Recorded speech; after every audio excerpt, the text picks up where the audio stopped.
the merge. Have you ever waited in line for a really long time and then someone cuts in front of you?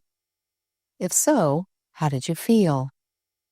Perhaps it depended on which type of line you were standing in. If it was the lunch line in elementary school, you may have even cried. If it was an airport check-in line and you had arrived there late, you most likely could hardly wait to hear, "Next."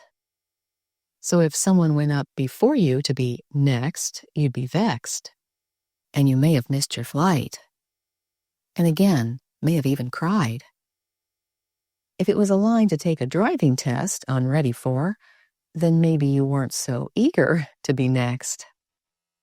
But what if, after you've passed the driver's test, and you're out driving one day, and someone needs to get over into your lane?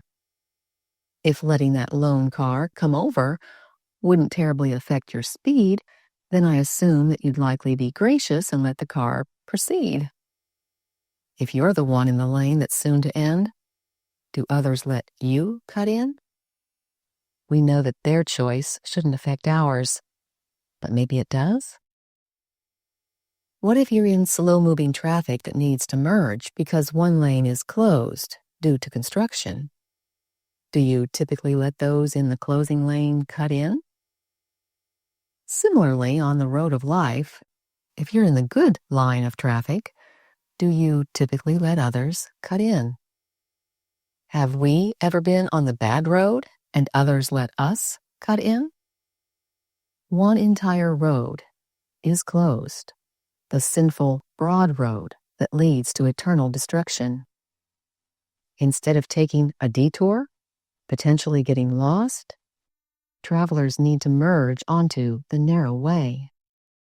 Will we let them? True Christians will have the mind and heart of Jesus and say, "Come on over." Others might say, "Hey buddy, I was here first. Go to the end of the line." Then adding, "Actually, you shouldn't even be allowed in this line." They figure that only those who've been faithfully waiting and watching for most of their lives are deserving of receiving the gift of eternal life. But there are precious people who either haven't known the truth or were deterred from accepting it, who will soon come to embrace it. So who are we to prevent them from merging into the moving lane? If we do, then they are more fit to be in the heaven-bound lane than we are. Of course, we're not literally in a line on a lane to heaven, but the basic principle applies. Remember the parable in the Bible about workers and their equal wages?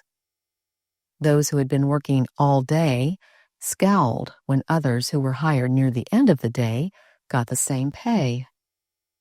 At this crucial time in Earth's history, we are also nearing the end of the day. We mustn't scowl when others come on board and receive the same reward, even if we think it's unfair because it's late in the game. If everything was totally fair, none of us would be alive. We're saved by grace and Christ's righteousness, not by fairness. Many of us have been rescued from darkness and brought into the glorious light of truth. We should therefore rejoice with the angels in heaven that more souls have been rescued from the snares of Satan. If you had just seen the light on the road of life, learning and accepting the truth, and were trying to merge onto the narrow road, how would you like the drivers who are already on that road to treat you? Go and do likewise. No one will cry nor miss the divine flight by allowing the merge.